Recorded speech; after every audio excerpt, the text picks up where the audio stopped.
বিশৃঙ্খলা সৃষ্টিকারীদের বিরুদ্ধে সব রাজনৈতিক দল মিলে জাতীয় ঐক্য গড়ে তোলার আহ্বান জানিয়েছে বিএনপি।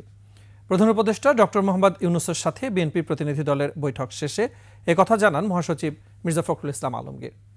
আর জাতীয় ঐক্যের ব্যাপারে একমত প্রকাশ করেছেন প্রধান উপদেষ্টাও। মেহেদী হাসানের রিপোর্ট।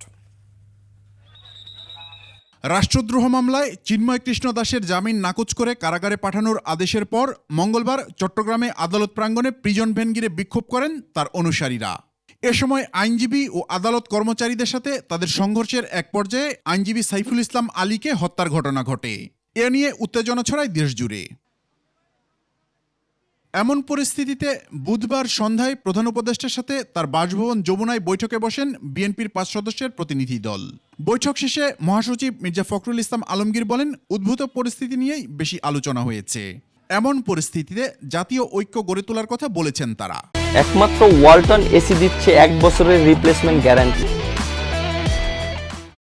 যারা বাংলাদেশের স্বাধীনতা সার্বভৌমত্বের প্রতি হুমকি হয়ে দাঁড়ায় অথবা এর যে স্ট্যাবিলিটি এটাকে যারা বিনষ্ট করতে চায় তাদেরকে প্রতিহত করার জন্য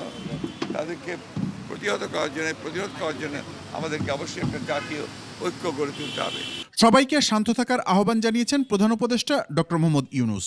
প্রধান উপদেষ্টা উনিও এই ন্যাশনাল ইউনিটির কথা বলেছেন যে জাতির সমস্ত ইউনিটির ক্ষেত্রে, জাতির স্ট্যাবিলিটির ক্ষেত্রে উনি সবার মধ্যে ইউনিটির কথা বলেছেন।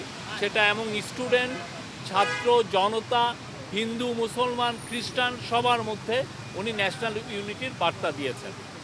বৈঠকে দ্রব্যমূল্য নিয়ন্ত্রণে সরকারকে আরও কার্যকর উদ্যোগ নেওয়ার আহ্বান জানিয়েছে বিএনপি। মেহেদী হাসান, 21 টেলিভিশন, ঢাকা।